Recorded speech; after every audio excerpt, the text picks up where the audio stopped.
Disclaimer. दोस्तों, ये कहानी केवल एक काल्पनिक रचना है। ये केवल लेखक के द्वारा रची गई यह एक कहानी है।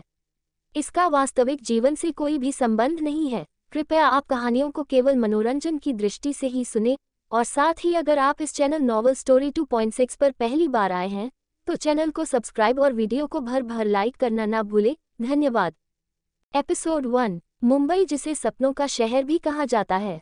यही मुंबई ना जाने कितने ही राज छुपाए रोशनियों में जगमगा रहा था। मुंबई में न जाने कितने ही लोग अपने सपनों को पूरा करने के लिए आते हैं। किसी के सपने पूरे होते हैं तो किसी के सपने टूट जाते हैं, लेकिन लोग अपने उम्मीद को कभी भी नहीं छोड़ते हैं।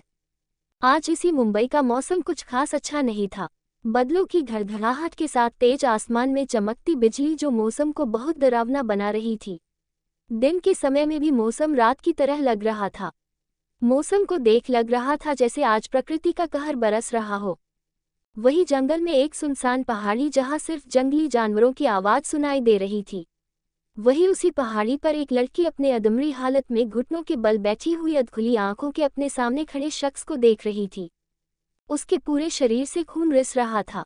सर से खून बहकर चेहरे से होते हुए नीचे की तरफ जा रहा था। उसके काले लंबे बाल जो कुछ उसके चेहरे से चिपके हुए थे और बाकी के पीठ पर लहरा रहे थे। उसकी खूबसूरत समुद्र सी नीली आंखें जिनमें अभी नफरत नजर आ रही थी अपने समाने खड़े लोगों के लिए। उसके दर्द से कांपते सुर्ख गुलाबी होंठ जो गुलाब की पंखुड़ी की तरह लग रहे थे। इतनी चोट लगने के बावजूद भी उस लड़की का चेहरा चांद की तरह दमक रहा था और उसके चेहरे पर लगे चोटे के निशान चांद में दाग की तरह लग रहे थे। उस लड़की को बुरी तरह टॉर्चर किया गया था। उसके पूरे शरीर पर गहरे बैट और थप्पड़ों से मारने के गहरे नीले जख्म बने हुए थे, जिन्हें देख किसी का भी दिल पसीज जाए, पर उसके सामने खड़े उन 3 लोगों का दिल शायद पत्थर का था जो नहीं पिघला। वो लड़की अपने सामने खड़ी औरत की तरफ देखते हुए लड़खड़ाती आवाज में बोली, क्यों किया मासी माँ मेरे साथ ऐसा? मैंने तो मम्मा के जाने के बाद आपको अपनी मम्मा माना था। आपको हमेशा वो इज्जत दी जो कभी शायद मैंने अपनी मम्मा को भी नहीं दी थी। आपकी हर बात मानी, आपकी कही बात को कभी इनकार नहीं किया, और आज आप ही मेरी मौत की सेज सजा रही है। बोलते हुए उसकी आंखों से आंसू बह गालों पर लुढ़क आए थे। उस लड़की की बात सुन उसके सामने खड़े 3 लोग, जिनमें एक उसकी सौतेली माँ और मासी माँ दोनों थी, और दूसरी उसकी सौतेली बहन जिसे उसने सगी बहन से भी बढ़कर माना था, और तीसरा उसका बॉयफ्रेंड जिसके लिए उसने अपना सब कुछ छोड़ दिया था। यहाँ तक कि अपने पति को भी, जो एशिया का नंबर 1 बिजनेसमैन के साथ सबके लिए हार्टलेस था, पर उसके लिए एकदम से सॉफ्ट और उसके लिए कुछ भी कर गुजरने को तैयार था, उसे भी छोड़ दिया था। उस लड़की को क्या पता था जिसके लिए उसने सब कुछ छोड़ दिया वे सब उसके अपने नहीं बल्कि इंसान की खाल में छुपे भेड़िए थे जो उसी के साथ रहकर उसी की मौत का खेल रच रहे थे। तभी अचानक वहां किसी की हंसी गूंज गई। उस लड़की ने हल्की सी आंखें खोल सामने देखा जहां उसकी सौतेली माँ तालियां बजाते हुए जोर से हंस रही थी, और साथ में उसकी सौतेली बहन और बॉयफ्रेंड के फेस पर भी उसका मजाक उड़ाने वाली स्माइल छाई हुई थी। वो औरत जिसका नाम शालिनी था, वो चलते हुए उस लड़की के पास आई और हल्का सा नीचे झुक उसके बालों को कस के अपनी मुट्ठियों में भर लिया। उस लड़की की हल्की सी चीख निकल गई और उसका सर ऊपर की तरफ उठ गया। शालिनी ने उस लड़की की अधखुली आंखों में देखते हुए नफरत भरी आवाज में कहा, प्यार माय फूट, तुम जैसी लड़की से कभी प्यार किया ही नहीं जा सकता। तुम तो नफरत के लायक हो, प्यार के नहीं। तुमने सोच भी कैसे लिया कि शालिनी राठौर तुमसे प्यार करेगी? बोलकर उसने झटके से उस लड़की के बालों को छोड़ दिया और सीधी खड़े होते हुए हंसकर बोली, हा आरवी बेटा, बहुत भोली हो तुम, जो कभी हम सबको और हमारे इरादों को समझ ही नहीं पाई। आई कांट बिलीव इंडिया की नंबर 1 बिजनेस वुमेन आयु की बेटी आरवी राठौर इतनी बेवकूफ होगी जिसे कभी समझ ही नहीं आया कि कौन उसका अपना है और कौन पराया। बोलकर वो फिर से हंसने लगी। आरवी आंसू भरी आंखों से शालिनी को देख रही थी।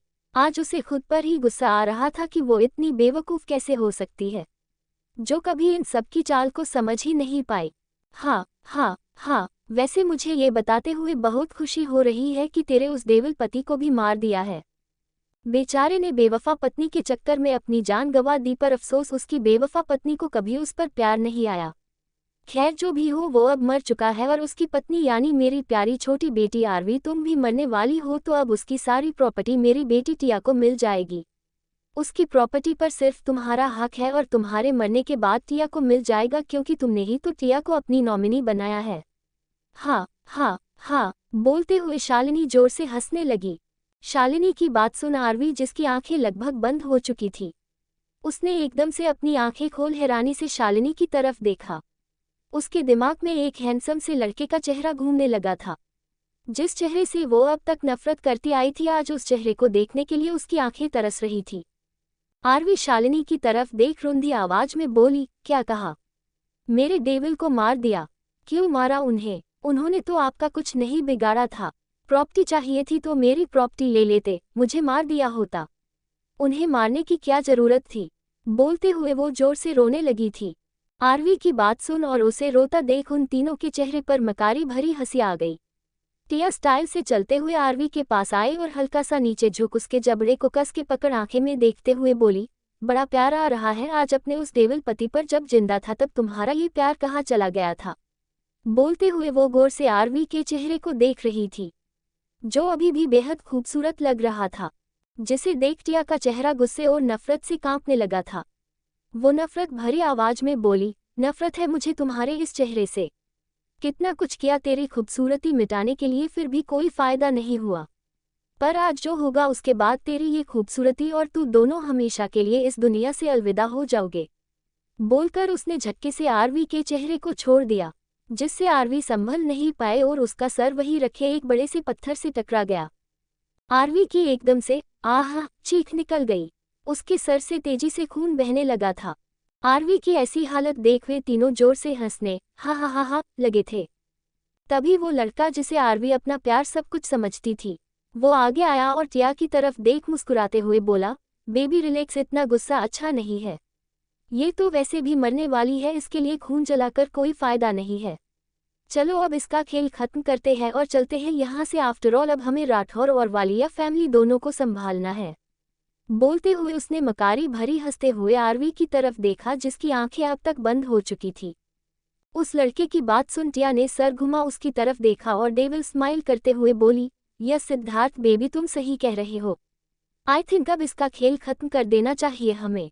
बोलते हुए उसने शालिनी की तरफ देखा, जो तिरछा मुस्कुराते हुए आरवी को देख रही थी। आरवी की आंखें भले ही बंद हो चुकी थी, पर उसके कान अभी भी खुले हुए थे। उसे सब कुछ सुनाई दे रहा था। आरवी मन में, भगवान आप मेरे साथ ऐसा नहीं कर सकते। मैंने हमेशा आपको माना है, आपकी पूजा की है। आप मेरे साथ इतना बड़ा अन्याय नहीं कर सकते। आपको मुझे दूसरा मौका देना होगा। मेरे लिए, मेरे डेविल के लिए, मेरे अपनों के लिए और मेरे साथ हुई नाइंसाफी का बदला लेने के लिए आपको मुझे मौका देना होगा। बोलते हुए उसकी सांसें गहरी होने लगी थी। सिद्धार्थ ने आरवी की तरफ देखा और अजीब तरह से मुस्कुराते हुए बोला, माय लव, तुम अपनी टिया दीदी से बहुत प्यार करती हो ना, और उसके लिए कुछ भी कर सकती हो ना। तो उसे ही तुम्हारा और तुम्हारे पति की सारी प्रॉपर्टी चाहिए थी, तो हमें तुम्हारी टिया दीदी के लिए उस डेविल को मारना पड़ा। अब तुम्हारी टिया दीदी को सब मिल जाए, उसके लिए तुम्हें अपनी जान की कुर्बानी देनी ही पड़ेगी, और मुझे बहुत अच्छे से पता है कि तुम अपनी दीदी के लिए ये कुर्बानी भी दे देगी। बोलते हुए सिद्धार्थ ने अपनी कमर के पीछे से गन निकाल आरवी को शूट कर दिया। गोली आरवी के दिल के पास जाकर लगी। आरवी की एक तेज चीख के साथ दूसरे ही पल सब कुछ शांत हो गया। आज उसे उसी इंसान ने मार दिया जिससे वो बेइंतहा प्यार करती थी, जिसके इर्द गिर्द उसकी सारी दुनिया घूमती थी। सिद्धार्थ ने न जाने कितनी ही बार उसे सबके सामने बेइज्जत किया था, पर फिर भी आरवी ने उसका पीछा नहीं छोड़ा। उसके दिल में हमेशा एक आश रहती थी कि आज नहीं तो कल सिद्धार्थ भी उससे प्यार करेगा, उसके प्यार को समझेगा और अपनाएगा, पर उसकी ये आश आज अपनी जिंदगी गंवाकर पूरी तरह टूट चुकी थी। सिद्धार्थ, टिया और शालिनी ने कुछ पल आरवी की डेड बॉडी को देखा और फिर वहां से चले गए। अब तक आसमान में जो बादल गरज रहे थे वे अचानक ही बरस पड़े। बारिश की बूंदों के साथ आरवी के बेजान शरीर से निकलता खून बहकर पहाड़ी से नीचे गिर रहा था। Episode 2, Mumbai hotel paradise. रात 10 बजे एक खूबसूरत सी लड़की बेड पर आंखें बंद किए लेटी गहरी सांसें ले रही थी। तभी उसने एकदम से अपनी आंखें खोली और अचानक ही उसकी एक जोर की चीख निकल गई। तभी किसी ने उसके होंठों को कैप्चर कर लिया। उस लड़की ने झट से सामने देखा, जहां एक हैंडसम सा चेहरा उस पर झुका हुआ उसे किस कर रहा था। उस चेहरे को देखते ही वो लड़की एकदम से हैरान रह गई। वो धीरे से मन में बोली, डेविल। इतना सोच उसने चारों तरफ देखा और खुद को एक होटल रूम में देख वो एकदम से शॉक रह गई। अभी वो कुछ समझ पाती तभी उसकी एक बार फिर जोर की चीख निकल गई। उसका डेविल उसके अंदर समाया हुआ अपनी कमर मूव कर रहा था, जिससे उस लड़की को अपने लोअर पार्ट में बहुत तेज पेन हो रहा था। इतना कि वो कुछ ही देर में बेहोशी की हालत में जाने लगी थी। वो मुश्किल से अपनी आंखें खोलने की कोशिश कर रही थी। वो अपनी अधखुली आंखों से अपने ऊपर झुके उस हैंडसम चेहरे को देख रही थी, जो अभी एकदम से लाल हो रखा था, शायद नशे की वजह से। उस लड़की के आंखों के किनारों से आंसू बह पिलों को भिगो रहे थे। शायद दर्द या उसके चेहरे पर दिखती खुशी की वजह से ये समझ नहीं आ रहा था। कुछ देर बाद जब उससे दर्द बर्दाश्त नहीं हुआ तो वो बेहोश हो गई। वही उस पर झुका हुआ शख्स अभी भी उसके साथ फिजिकल हो रहा था। अगली सुबह खिड़की से आती सूरज की धूप से बेड पर सो रही लड़की ने कसमसाकर अपनी आंखें खोली। उसके सर में बहुत तेज दर्द हो रहा था। उसने एकदम से अपने सर पर हाथ रख लिया। तभी उसे कुछ याद आया। वो एकदम से उठकर बैठ गई। अचानक बैठने की वजह से उसकी हल्की सी आह निकल गई। उसने अपने पेट पर हाथ रख आंखें बंद कर ली। कुछ उसके सर में पेन हो रहा था और कुछ उसकी लोअर बॉडी में, जिससे उसकी पूरी बॉडी दर्द से टूट रही थी। कुछ पल बाद उसने धीरे से अपनी आंखें खोली। उसने एक नज़र चारों तरफ देखा। वो समझने की कोशिश कर रही थी कि वो अभी कहाँ है और उसके साथ क्या हो रहा है। वो लड़की चारों तरफ देखते हुए धीरे से बोली, ये सब क्या हो रहा है? मैं कहाँ हूँ? ये नर्क है या स्वर्ग? बोलते हुए उसने एकदम से खुद के सर पर चपत लगाए और खुद को डांटते हुए बोली, आरवी तू भी ना कैसी बातें कर रही है? जैसे तेरे कर्म थे उस हिसाब से तुझे पक्का नर्क में ही रखा गया होगा, तभी बॉडी में इतना पेन हो रहा है। जरूर मुझे गर्म तेल में भटूरे की तरह फ्राई किया होगा। अभी वो बोल ही रही थी तभी वॉशरूम का डोर ओपन हुआ। डोर ओपन होने की आवाज़ सुन आरवी ने एकदम से यह तरफ देखा और देखते ही वो एकदम से शॉक रह गई। उसका मुंह खुला का खुला रह गया।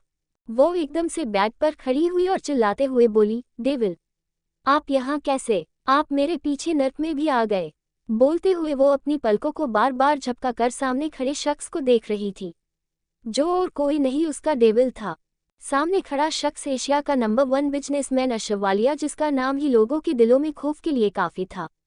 नीली आंखें, फहद पर बिखरे बाल, डार्क ब्राउन लिप्स, जिम में घंटों मेहनत कर बनाई हुई मस्कुलर बॉडी, जिसे देख कोई भी लड़की उसे अपना दिल हार बैठे। पर मजाल है जो जनाब ने किसी को आंख उठाकर भी देखा हो। जितना ये हैंडसम है उससे कहीं ज़्यादा खतरनाक भी है, जिस वजह से कोई उसके आसपास भटकना भी नहीं चाहता। आशा अपनी कमर पर वाइट टॉवल लपेटे और एक टॉवल हाथ में पकड़े बाल पोंछते हुए वॉशरूम से बाहर निकला। तभी उसके कानों में आरवी के चिल्लाने की आवाज़ पड़ी, जिसे सुन उसके कदम वॉशरूम के डोर पर ही रुक गए। उसने बेड पर खड़ी आरवी की तरफ देखा, जो हैरानी से उसे ही देख रही थी। आशा की नज़रें आरवी के चेहरे से होते हुए नीचे की तरफ जाने लगी थी। आरवी ने अभी आशा की ही ब्लैक शर्ट पहनी हुई थी, जो कल रात उसने ही उसे पहनाई थी। पर आरवी ने अभी इस बात पर ध्यान नहीं था कि वो किस कंडीशन में आशा के सामने खड़ी हुई थी। आशा को कहीं और देखता देख आरवी ने उसकी नज़रों का पीछा कर सर नीचे कर खुद को देखा और दूसरे ही पल उसकी हैरानी से चीख निकल गई। वो एकदम से नीचे बैठ गई और खुद को ब्लैंकेट से कवर कर हैरानी से आशा की तरफ देखा, जो अब बिना किसी भाव के उसके चेहरे को देख रहा था। आशा अजीब नज़रों से आरवी को देख रहा था। वो बिना किसी भाव के सर्द आवाज में बोला, little girl, you lost your mind after drinking L. जब संभलती नहीं है तो पीती क्यों हो? आज के बाद तुम किसी भी ड्रिंक को हाथ नहीं लगाओगी वरना। इतना बोल उसने अपनी बात अधूरी छोड़ दी और एक वार्निंग भरा लुक उसे देकर वहां से क्लोजेट की तरफ चला गया। आरवी हैरानी और घबराहट से आशा को देख रही थी। उसको आशा की अधूरी बात का मतलब समझ आ चुका था। वो बेड पर आलती पालती मारकर बैठते हुए बोली, क्या भगवान जी नर्क में तो इस डेविल को इंसान बना देते, यहाँ पर भी मुझे डांट कर चला गया। बोलते हुए अचानक वो रुक गई। उसकी हैरानी भरी नज़रें अपने फ़ोन पर टिकी हुई थी, जो नाइट स्टैंड पर रखा हुआ था और वो लगातार फ्लैश हो रहा था। पर आरवी की नज़रें कॉलर आईडी पर नहीं, उसमें शो हो रही डेट पर टिकी हुई थी, जिसमें अभी 5 मार्च 2019 की डेट शो हो रही थी। आरवी ने एकदम से अपना फ़ोन उठा, हैरानी से डेट को देखने लगी। वो हैरानी से बोली, ये डेट कैसे बदल गई? क्या मैं अभी जिंदा हूँ? बोलते हुए उसने ड्रेसिंग मिरर में खुद को देखा और खुद को देखते ही वो फिर से शॉक रह गई। वो धीरे से अपने चेहरे को छूते हुए बोली, ये चेहरा तो मेरा तब का है जब मैं 19 ईयर्स की थी, क्योंकि उसके बाद तो मेरा चेहरा टियादी के दिए हुए मेकअप की वजह से खराब हो चुका था। उस पर बहुत सारे पिंपल हो गए थे। बोलते हुए वो अपने चेहरे को छू रही थी, जो दूध सा गोरा और कल रात के लव मेकिंग के बाद किसी गुलाब की तरह खिला हुआ था। आरवी खुद को देखते हुए हैरानी से बोली, क्या मेरा रिबीर्थ हुआ है जैसा मैंने नॉवेल में पढ़ा था? क्या ऐसा रियल लाइफ में हो सकता है? जरूर हो सकता है। मुझे बिलीव करना चाहिए क्योंकि मेरे साथ ऐसा हुआ है। बोलते हुए उसकी आंखों में नमी छाने लगी थी। वो धीरे से बोली, भगवान ने मुझे अपनी गलतियों को सुधारने का दूसरा मौका दिया है। इस बार मैं मेरी लाइफ को उन लोगों पर बिल्कुल भी वेस्ट नहीं करूंगी जो मेरे अपने नहीं है। इस बार अपने डेविल को कुछ नहीं होने दूंगी मैं। जिन लोगों ने मेरे और मेरे डेविल के साथ गलत किया था उन सब से बदला लेकर रहूंगी। बोलते हुए उसकी आंखें सुर्ख लाल होने लगी थी। तभी उसके दिमाग में कल रात की यादें घूमने लगी। कल वो इस होटल में अपने डेविल के साथ एक बिजनेस पार्टी में आई थी और इसी पार्टी में टिया और अभिषेक भी आए हुए थे। टिया और सिद्धार्थ दोनों ने मिलकर अश और आरवी को ड्रिंक में ड्रग्स मिला कर दिया था ताकि सिद्धार्थ आरवी के साथ नाइट स्टैंड कर उसे अश से दूर कर सके और टिया अश के साथ नाइट स्टैंड कर अश और उसकी प्रॉपर्टी को पा सके। पर वे दोनों अपने प्लान में कामयाब नहीं हुए और उन दोनों के किए कांड की वजह से नशे में ही सही अश और आरवी एक हो चुके थे। आरवी की शादी राठौर परिवार ने अश से अपने बिजनेस के फायदे के लिए की थी। अश की मॉम अर्चना जी को आरवी पहली ही नज़र में पसंद आ गई थी और तभी उन्होंने आरवी को अपनी बहू बनाने के बारे में ठान लिया था। और अर्चना जी जो एक बार ठान लेती थी वो किसी भी कीमत कर करके रहती थी। आरवी ने शादी से पहले अश को नहीं देखा और नहीं टिया ने। अश के बारे में उन दोनों ने ही ये सुना था कि वो बहुत ही बदसूरत है, इसलिए ही टिया ने आरवी की शादी अश से होने दो थी। और शादी के बाद जब टिया ने अश को देखा तब से ही उसके सर पर अश को पाने का जुनून सवार हो गया था। शादी के बाद जब आरवी ने अश को देखा तब उसे पता चला कि उसने जो सुना था वो सिर्फ एक अफवाह थी। अश से शादी करना आरवी की सिर्फ एक मजबूरी थी और कुछ नहीं। अश और आरवी की शादी को 6 महीने हो चुके थे पर उन दोनों के बीच पति पत्नी वाला रिलेशन कभी नहीं बना था। अश ने कभी आरवी पर ध्यान नहीं दिया और आरवी सिद्धार्थ के प्यार में पागल हर वक्त उसी के पीछे रहती थी। उसके दिल में अश के लिए नफरत के अलावा कुछ नहीं था। अभिषेक और टिया दोनों ने उसके दिल में अश को लेकर बहुत सारी कड़वी बातें भर दी थी। अश हर रात होटल में लड़कियों के साथ रातें रंगीन करता है और ड्रिंक करना, ड्रग्स लेना, लोगों को मारना और भी बहुत सी बातें उन्होंने आरवी के दिमाग में भर दी थी, जिस वजह से आरवी के दिल में कभी अश को लेकर कोई फीलिंग पनपी ही नहीं थी। पर जब लास्ट टाइम टिया ने उसे मारा था तब उसने कहा था कि उन्होंने अश के बारे में जो कुछ उससे कहा वो सब झूठ था। अश रात में घर इसलिए नहीं आता था क्योंकि वो अपने ऑफिस वक्त में बिजी रहता था। आरवी अभी इन्हीं सब ख्यालों में खोई हुई थी तभी क्लोजेट का डोर ओपन हुआ और अश ब्लैक 3-पीस सूट पहने बाहर आया। इस होटल का ये रूम हमेशा अश के लिए बुक रहता था और ये होटल भी उसी का था, इसलिए उसकी ज़रूरत का हर सामान यहाँ अवेलेबल था। डोर ओपन होने की आवाज़ सुन आरवी ने सर घुमा उस तरफ देखा जहाँ अश ब्लैक 3-पीस सूट पहने और चेहरे के कोल्ड एक्सप्रेशन के साथ किला लुक ढा रहा था। अश को देखते ही आरवी की आंखों में नमी छाने लगी थी। अभी थोड़ी देर पहले उसे लग रहा था जैसे वो मर चुकी है और शालिनी ने उसे बताया था कि उसने अश को भी मार दिया था, इसलिए उसे लगा उसके साथ अश भी दूसरी दुनिया में आ गया है। पर अभी खुद को और अश को जिंदा देख उसके इमोशन बाहर आने लगे थे। आरवी खड़े होने को होती है तभी उसकी आह निकल गई। उसे अपनी लोअर बॉडी में बहुत पेन हो रहा था। वो अभी सिर्फ 19 साल की थी और कल उसका फर्स्ट टाइम था जिस वजह से उसे पेन होना नॉर्मल था। आरवी की आह सुनकर अश ने उसकी तरफ देखा जो अपने पेट पर हाथ रखे आंखें बंद किए बैठी थी। अश ने कुछ पल आरवी को देखा और दूसरे ही पल उसकी तरफ अपने कदम बढ़ा झटके से उसे अपनी गोद में उठा लिया। अचानक अश के उठाने से आरवी एकदम से हड़बड़ा गई। उसने गिरने के डर से अपनी दोनों बाहें अश के गले में डाल दी। एपिसोड 3। आरवी ने जो ब्लैंकेट ओढ़ा हुआ था वो फ्लोर पर गिर गया। अश ने एक नज़र बैग की तरफ देखा जहां बेडशीट पर ब्लड स्टेन लगे हुए थे, जिन्हें देख अश के फेस पर तिरछी स्माइल आ गई। आरवी जिसकी नज़रें अश के चेहरे पर टिकी हुई थी, उसकी वो स्माइल देख उसकी भौं आपस में जुड़ गई। उसने सर घुमा बैग की तरफ देखा जहां ब्लड स्टेन लगे हुए थे, जिसे देख आरवी ने एकदम से अपनी आंखें बंद कर ली। उसका चेहरा लाल हो चुका था। अश ने आरवी की तरफ देखा और उसकी बंद आंखें और लाल चेहरा देख वो उसे देखता रह गया।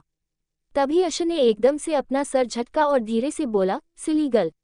बोलते हुए वो आरवी को लेकर वॉशरूम के अंदर आ गया और शावर के नीचे खड़ा कर एक नज़र उसे देख वहां से बाहर चला गया। उसने जाते वक्त वॉशरूम का डोर बंद कर दिया था, जिसकी आवाज़ सुन आरवी एकदम से अपने होश में आई।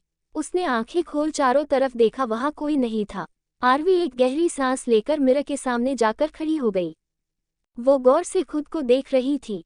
उसकी नेक कॉलर बोन पर बाइट मार्क्स बने हुए थे। आरवी ने धीरे से अपने शर्ट के बटन ओपन कर उसे नीचे गिरा दिया। तभी अचानक आरवी की आंखें हैरानी से बड़ी हो गई। वो हैरानी से खुद की बॉडी को देख रही थी, जो पूरी बाइट मार्क्स से भरी पड़ी थी। आरवी हैरानी से बोली, ये सब क्या है? ये डेविल तो सच में डेविल है। मेरी पूरी बॉडी का क्या हाल बना दिया है। अब ऐसे में बाहर कैसे जाऊंगी मैं? कल यूनिवर्सिटी जाना है और उसके लिए मुझे आज शॉपिंग पर जाना था, बट अभी खुद को देख लग रहा है जैसे कहीं जाने लायक हूँ ही नहीं मैं। बोलते हुए वो खुद को देख रही थी। तभी आरवी ने एकदम से अपना सर झटका और खुद से बोली, चाहे जो हो जाना तो पड़ेगा शॉपिंग के लिए।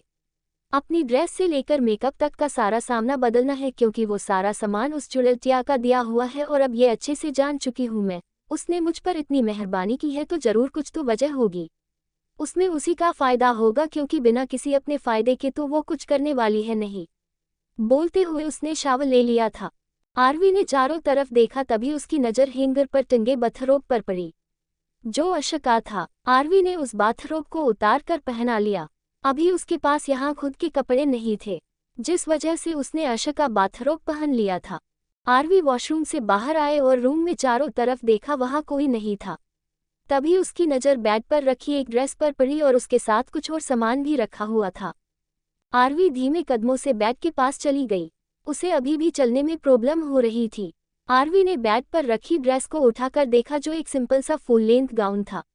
वो close neck with full sleeve gown था, जिसमें शरीर का बहुत कम हिस्सा विजिबल हो रहा था। आश ने आरवी के लिए पहले ही मैसेज कर ड्रेस मंगवा दी थी और उसने जानबूझकर ऐसी ड्रेस मंगवाई थी जिसमें बॉडी का कोई भी हिस्सा विजिबल ना हो।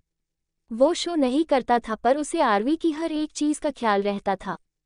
आरवी अभी ड्रेस को देख ही रही थी, तभी उसका फोन रिंग किया। आरवी ने एकदम से अपने फोन की तरफ देखा, जिसकी कॉलर आईडी पर डेविल नाम शो हो रहा था। आरवी ने झट से फोन उठा कॉल पिक कर लिया। तभी दूसरी तरफ से अश की ठंडी आवाज आई, 5 मिनट में जल्दी से रेडी होकर बाहर आओ, मुझे लेट हो रहा है एंड बेड पर मेडिसिन रखी है, याद से उन्हें ले लेना। बोलकर अश ने तुरंत कॉल कट कर दिया। आरवी कुछ बोलने को हुई, तभी उसे कॉल कट होने की आवाज सुनाई दी। उसने झट से फोन आंखों के सामने कर देखा, जिसमें कॉल कट हो चुका था। आरवी का मुंह बन गया। वो धीरे से बोली, खड़ूस। बोलते हुए उसकी नजरें बेड पर रखी मेडिसिन पर पड़ी। आरवी ने फोन को साइड में रखा और गौर से मेडिसिन को देखने लगी, जिनमें एक पेन किलर थी और दूसरी मेडिसिन कॉन्ट्रेस्टिव पिल्स थी।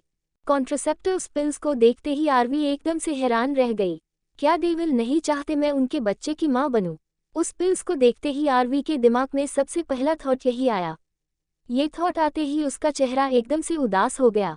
वो धीरे से बोली, क्या डेविल मुझसे प्यार नहीं करते? शायद नहीं, क्योंकि वो मुझसे प्यार करते तो कभी मुझे ये मेडिसिन लेने को नहीं बोलते। कल रात भी वो नशे की वजह से मेरे करीब आए थे, वरना उन्होंने तो कभी मेरी तरफ देखा भी नहीं। बोलते हुए उसकी आंखें नम हो चुकी थी। आरवी कुछ पल रुककर बोली, मैंने जो अब तक किया है शायद उस वजह से डेविल मेरे साथ ऐसे बिहेव कर रहे हैं। पर कोई नहीं, बहुत जल्द मैं उनकी नाराजगी खत्म कर दूंगी और हमारे बीच की सारी दूरियां भी। अब हमारे बीच में कोई नहीं आ सकता है, ना टिया और नहीं सिद्धार्थ, किसी को नहीं आने दूंगी मैं। बोलते हुए उसकी आंखें लाल हो चुकी थी। आरवी ने कुछ पल मेडिसिन को देखा और फिर कुछ सोचकर उसने दोनों मेडिसिन ले ली। आरवी ने जल्दी से वो ड्रेस पहनी और फिर अपने बाल बनाने लगी। वो जल्दी जल्दी सारा काम कर रही थी, क्योंकि उसने सोच में ऑलरेडी 5 मिनट वेस्ट कर दिए थे और उसे ये बात अच्छे से पता थी कि अश को वेट करना बिल्कुल भी पसंद नहीं था। वहीं बाहर पार्किंग एरिया में अश अपनी कार के बोनट से पीठ टिकाए खड़ा अपने फ़ोन में मेल्स चेक कर रहा था। उसका सारा ध्यान अपने फ़ोन में था।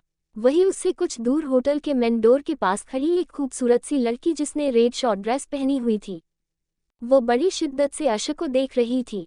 उसकी आंखों में हवस साफ नजर आ रही थी।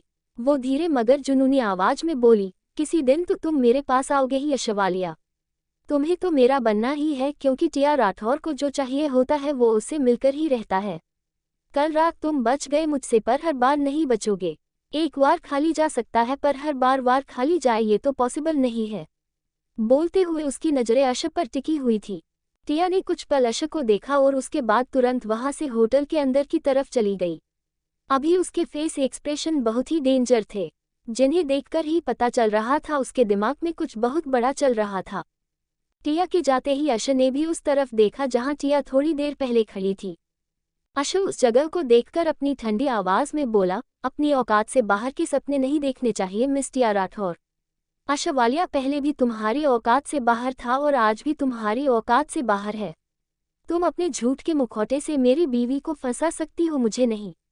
आशवालिया कोई चीज नहीं जिसे हर कोई हासिल कर सके। बोलते हुए उसका चेहरा एकदम डार्क हो गया था।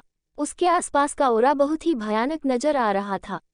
अभी अगर उसे आरवी या कोई आम इंसान देखता तो शायद डर के मारे वही बेहोश हो जाता। आरवी जल्दी से रूम से बाहर निकली। वो तेज कदमों से लिफ्ट की तरफ जा रही थी। उसे पेन हो रहा था पर वो अपने पेन को इग्नोर कर तेज चल रही थी।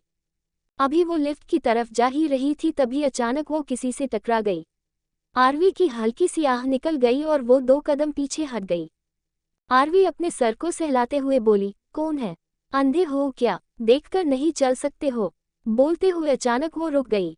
उसकी नजरें सामने खड़ी टिया को देख रही थी। एपिसोड 4। अभी वो लिफ्ट की तरफ जा ही रही थी तभी अचानक वो किसी से टकरा गई। आरवी की हल्की सी आह निकल गई और वो 2 कदम पीछे हट गई। आरवी अपने सर को सहलाते हुए बोली, कौन है? अंधे हो क्या? देखकर नहीं चल सकते हो? बोलते हुए अचानक वो रुक गई। उसकी नजरें सामने खड़ी टिया को देख रही थी। आरवी की आवाज सुन टिया ने सामने देखा और आरवी को देखते ही उसे कल रात की बातें याद आने लगी थी। कल रात उसने और सिद्धार्थ ने उसे हर जगह ढूंढा था पर उन्हें आरवी कहीं नहीं मिली। जिसके बाद सिद्धार्थ गुस्से में आग बबूला होकर पार्टी से चला गया और टिया भी अपने प्लान में कामयाब नहीं हो सकी। टिया ने अपने हाथ की मुठ्ठियां कस के बंद कर ली। उसका चेहरा गुस्से और नफरत से कांप रहा था। वो आरवी को देखते हुए मन में बोली, कल इस बेवकूफ की वजह से हमारा सारा प्लान फेल हो गया। इसे तो मैं छोड़ूंगी नहीं। बोलते हुए उसके फेस पर नफरत साफ नजर आ रही थी। पहले पकड़ कर तो दिखाओ, उसके बाद छोड़ने की बात करना प्यारी दीदी। अभी तो सिर्फ एक प्लान बर्बाद किया है, आगे आगे देखो कैसे तुम सबको बर्बाद करती हो। आरवी ने टिया को देखते हुए मन में कहा। आरवी की नजरें टिया के चेहरे से होते हुए उसकी बंद मुट्ठियों पर आकर ठहर गई।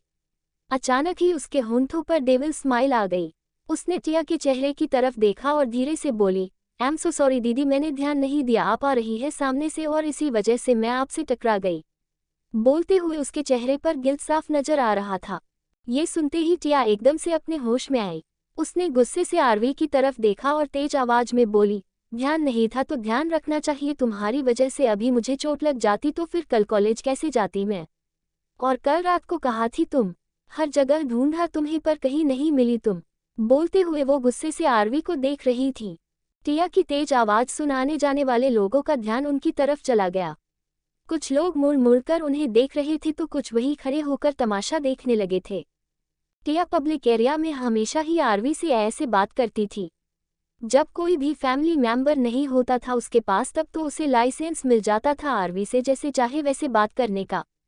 राठौर परिवार को आरवी से कोई मतलब नहीं था, उन्हें सिर्फ अपने फायदे से मतलब था। इसलिए उन्हें कोई फर्क नहीं पड़ता था कोई आरवी से कैसे बात करता था और कैसे नहीं।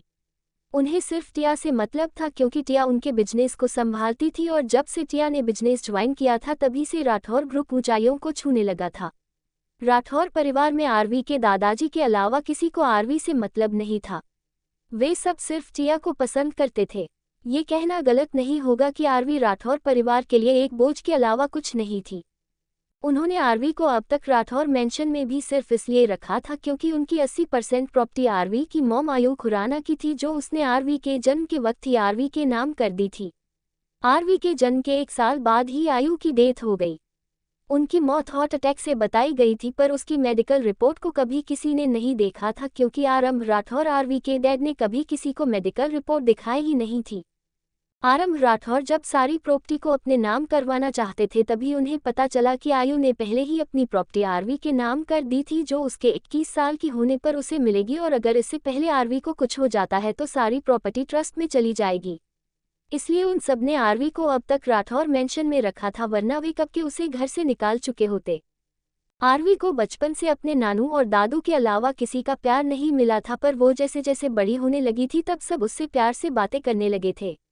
शालिनी का बिहेव भी उसके साथ बदलता गया और साथ में टिया का भी और जब वो 17 साल की हुई तभी टिया ने उसे सिद्धार्थ से मिलवाया था। सिद्धार्थ शुरुआत में आरवी की बहुत केयर करता था, उसकी हर बात सुनता था पर जब आरवी को उससे प्यार हो गया था और जब उसने सिद्धार्थ को प्रोपोज किया तब से सब कुछ बदल गया। सिद्धार्थ का बिहेव, उसकी केयर, सब कुछ एकदम से बदल गया था।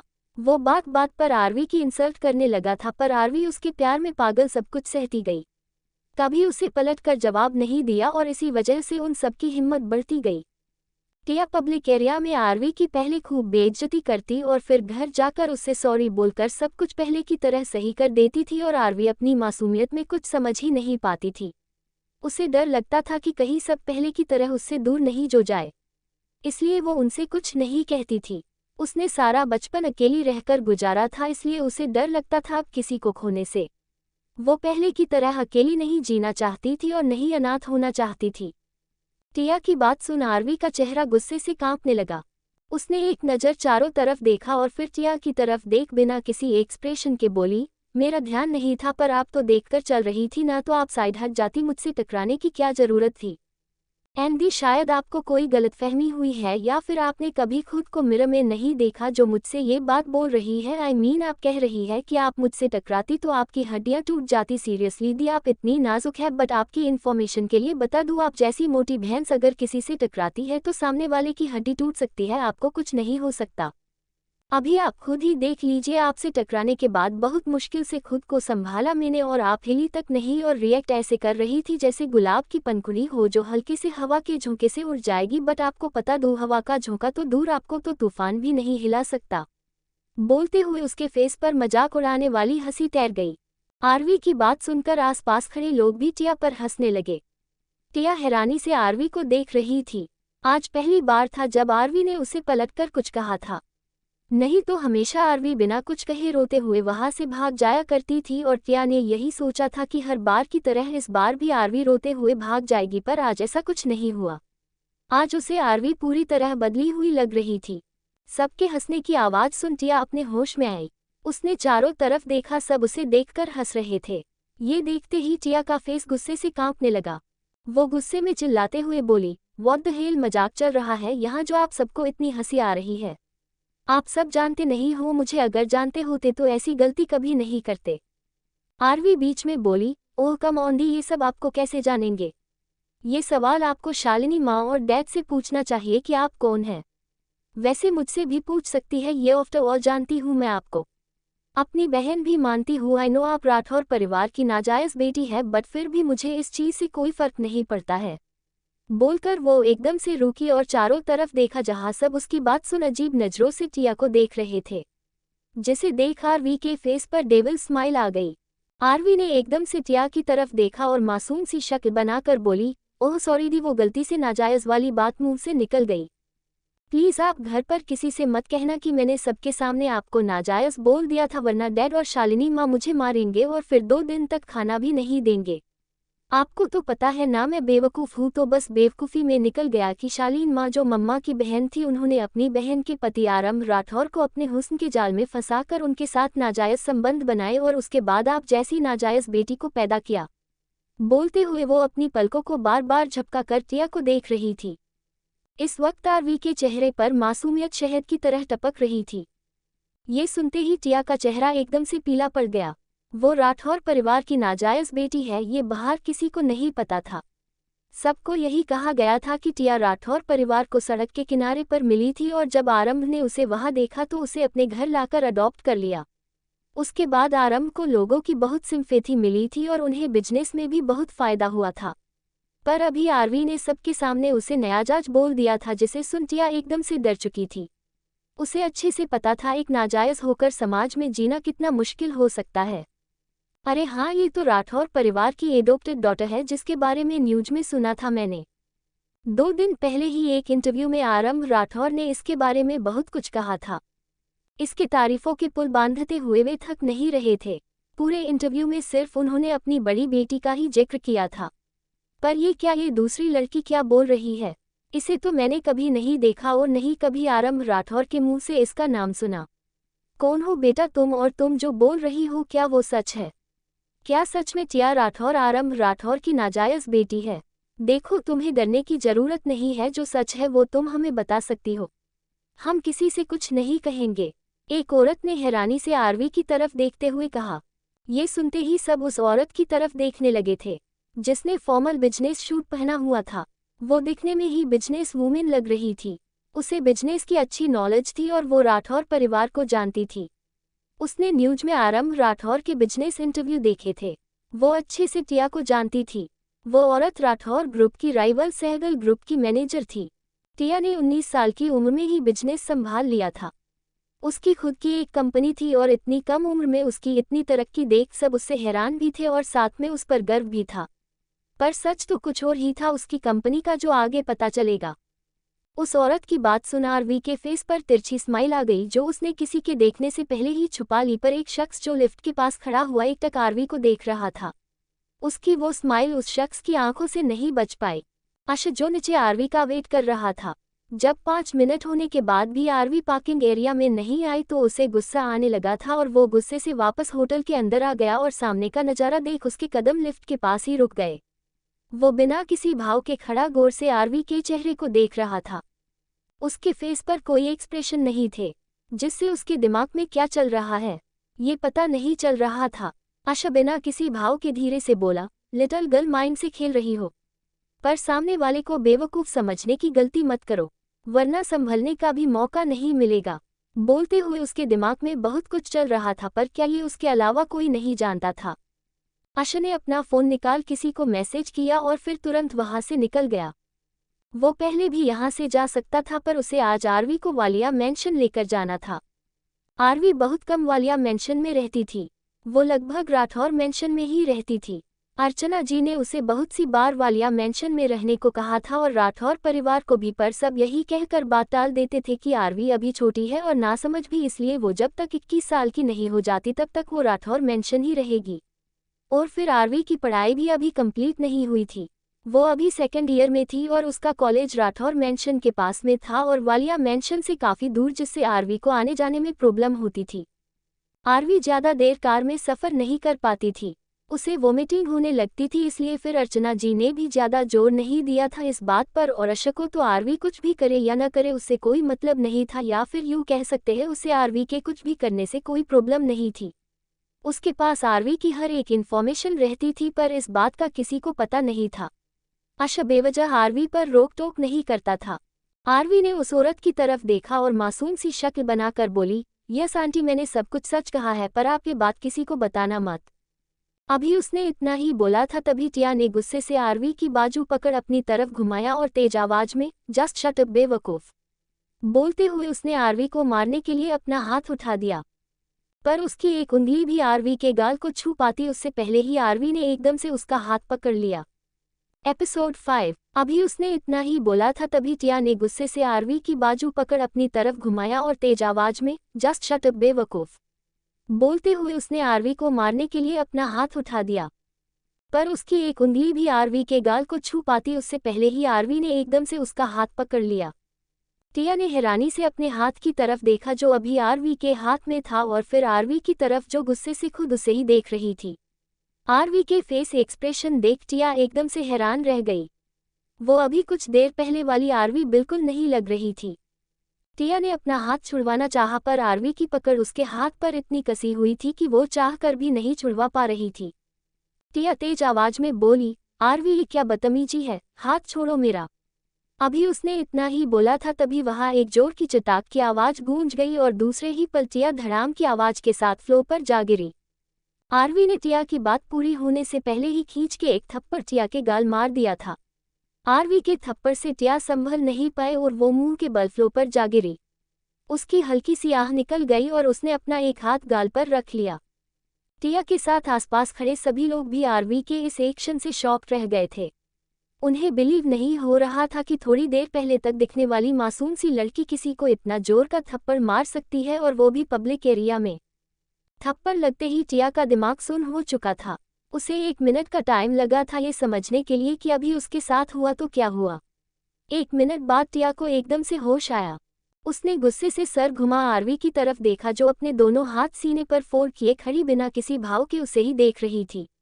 टिया के गाल पर आरवी की उंगलियों के निशान छप चुके थे और उसके होंठों के किनारों से भी हल्का ब्लड बह रहा था। टिया गुस्से से कुछ बोलने को होती ही है, तभी उन सबके कानों में आरवी की आवाज पड़ी, अगली बार मुझ पर हाथ उठाने से पहले इस थप्पड़ को याद कर लेना दी अच्छा होगा आपके लिए, वरना अगली बार जो होगा उसकी जिम्मेदार आप खुद होंगी। फिर मत कहना मैंने आपको वार्न नहीं किया था। बोलते हुए उसकी आंखें गुस्से से लाल होने लगी थी। उसकी आवाज़ काफ़ी सर्द थी जिसे सुनकर ही टिया एक पल के लिए कांप गई थी। उसे आज पहली बार आरवी से डर लग रहा था। बेटा सही किया तुमने इसे थप्पड़ मारकर, मैं तो कहती इसे एक नहीं 4-5 थप्पड़ और लगा दो तभी इस किया के ठिकाने आएगी। नाजायज़ होकर भी तेवर तो देखो महारानियों जैसे, और एटीट्यूड तो ऐसे दिखा रही थी जैसे सब कुछ इसके बाप का हो। पहले माँ ने अपनी बहन का घर बर्बाद किया और अब ये इस बच्ची पर अपना दोष जमाने की कोशिश कर रही है। पता नहीं ऐसे लोग कहाँ से आ जाते हैं, एक औरत ने नफरत से टिया को देखते हुए कहा। ये सुनते ही टिया ने एकदम से उस औरत की तरफ देखा और गुस्से में दांत पिसते हुए बोली, यू बीच तुम्हारी हिम्मत कैसे हुई टिया राठौर से ऐसे बात करने की? अभी जो कुछ तुमने बोला है ना, आई स्वेयर बहुत जल्द तुम्हें तुम्हारे बोले वर्ड्स पर रिग्रेट होगा कि क्यों तुमने ये सब बोला। एंड एक बात मेरी कान खोलकर सुन लो, तुम सब में नाजायज़ नहीं हूँ, बेवजह नहीं बोल रही हूँ मैं ये बात, इसका प्रूफ है मेरे पास और बहुत जल्द ये प्रूफ आप सबको देखने को मिल जाएगा। तब पता चल जाएगा कौन झूठा है और कौन सच्चा।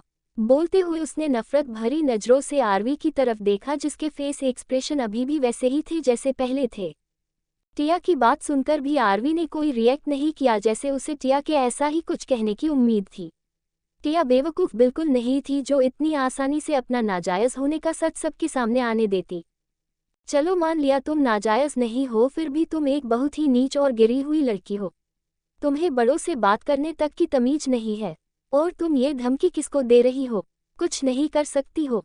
तुम अमीर हुई तो क्या हुआ, आम जनता पर अपना रौब जमाओगी, जैसे चाहो वैसे बात करोगी और हम सब सुनते जाएंगे। इतने गिरे हुए नहीं हैं हम जो तुम जैसी घमंडी अमीरजादी के नखरे उठाएंगे। एक आदमी ने गुस्से से टिया की तरफ देख कहा। उस आदमी की बात सुन आसपास के खड़े लोग भी भड़क चुके थे। वे भी टिया को सुनाने लगे थे।